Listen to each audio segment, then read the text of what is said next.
Hello, welcome to another SAPP coding video.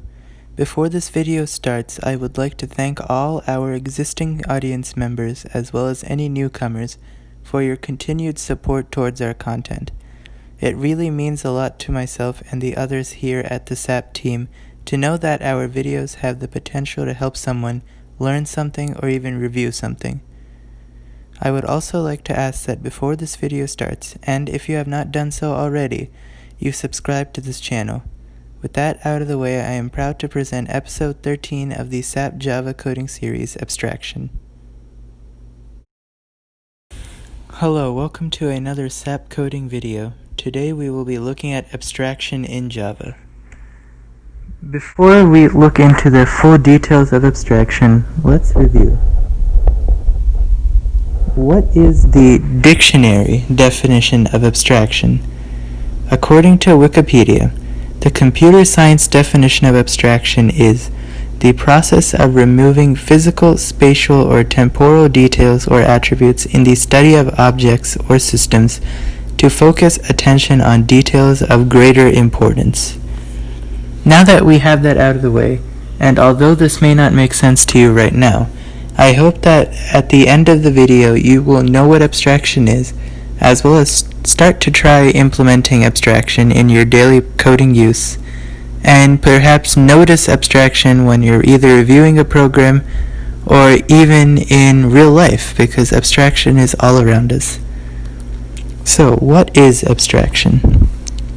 Abstraction is the idea of hiding the full details of a certain set of data or program, opting to show only what is essential. If you remember from our video inheritance, which I will link in the description below, abstraction is one of the 4 principles of object-oriented programming, in addition to encapsulation, inheritance, and polymorphism. Abstraction is, you could say, a general representation of an object. Here is an interesting real-life example of abstraction. When you click print on a document, you expect/know that the final product will be that document in physical form, printed on paper. However, you don't necessarily know the process of how that image is transcribed onto paper, and you don't need to know. All you need to know is that when you click print, the page will print. And that, in essence, is the idea of abstraction. Are you ready? Let's look at an example of abstraction in programming. So for my example, I just coded something really quickly, and it's a really basic program, but I hope it gets my point across. So first I imported the java.lang.math library, and then right here is just the class name, as well as our basic main method declaration, public static void main string array of args.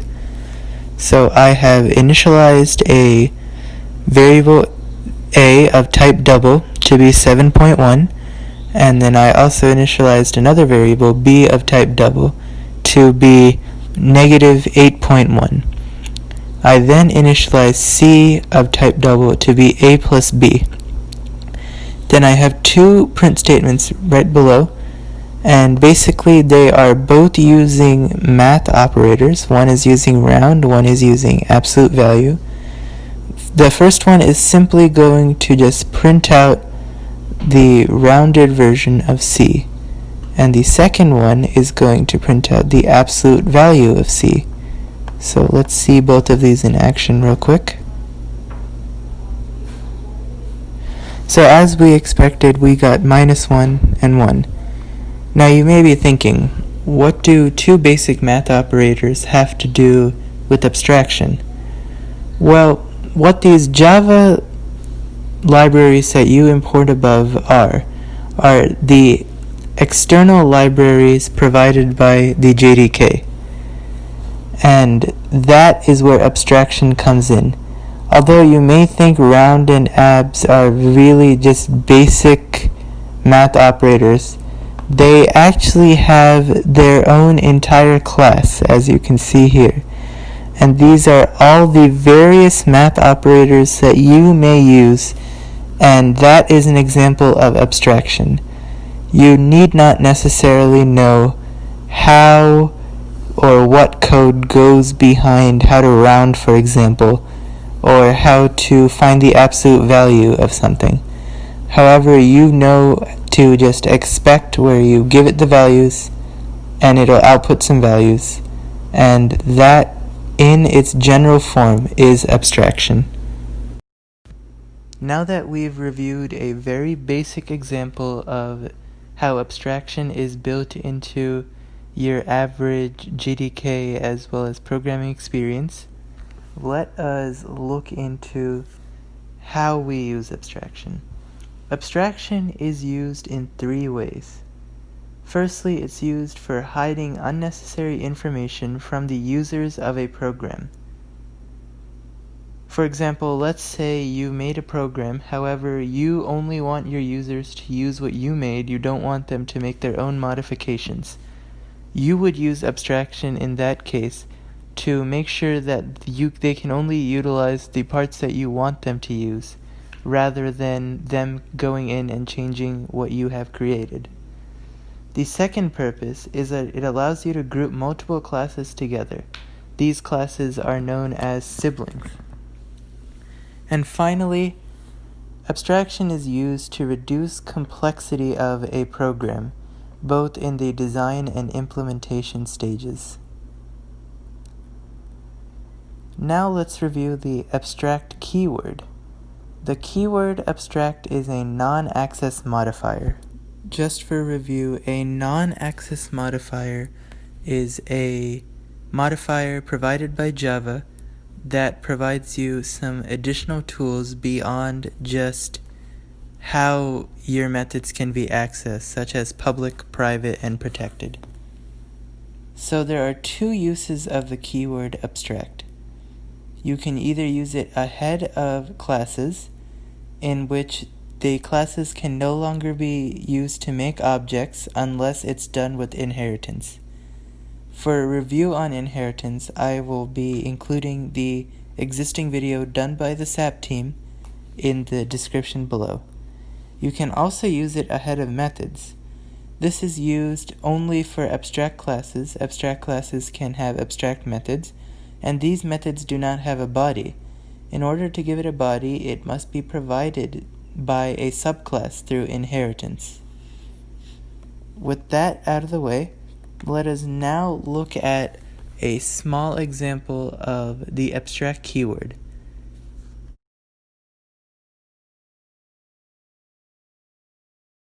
Before we go into the example portion of this video, I would like to apologize that instead of live videos of myself recording, I had to use images due to the fact that my screen recorder was not working and it kept on turning itself off during my over 25 attempts at recording this scene, and due to that fact I will have to use images.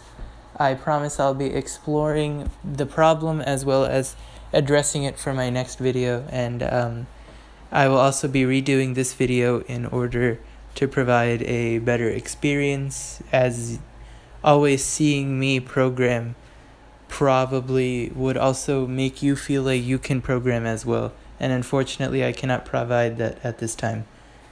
My apologies, and without further ado, here is the example. As you can see in the above image, I had started by creating an abstract car class. Inside of this abstract car class, I created a method called engineNoiseLevel. I also created another method called carStart, in which it would print out the statement vroom. After this, I wanted to prove my point on how abstraction made it so without inheritance you were not able to use and implement the class. And for that reason, I had firstly made a small main method, and then I tried making a car Honda equals new car. And then after that, as you can see in the image, it would give you the error that was not possible due to the car class being an abstract class, and it was something that couldn't be done. After this original point, I deleted the main method, and to show that you had to do inheritance in order to use the car class, I made a new class called Accord, which extends car. And then due to the fact that the first method, which was an abstract method, has no body, I had to also initialize it here, and I would have given it a body.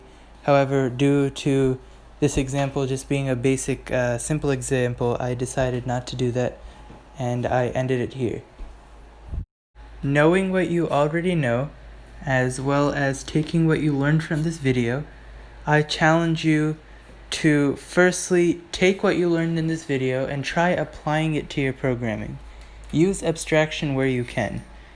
Not only may it help you by making it less complex and also easier to implement, but it may also help you take your programming one step further. I also challenge you, look around in the real world, or online, or in the Java API, to see various examples of abstraction that you never thought you have noticed before. I would like to thank you for watching this video. If you have any questions, comments, or concerns, feel free to leave them in the comments below, and one of us will get back to you as soon as possible. I am aware this video had a fair share of quality breakups as well as overall issues. I will be looking to explore these issues and addressing them in the next video. And once I have all these issues addressed, I also promise I will recreate this video with better quality, more detail, as well as further explanations. If you enjoyed this video and would like to see more from us, feel free to like, comment, and subscribe. That would greatly help us. Thank you, and have a good day.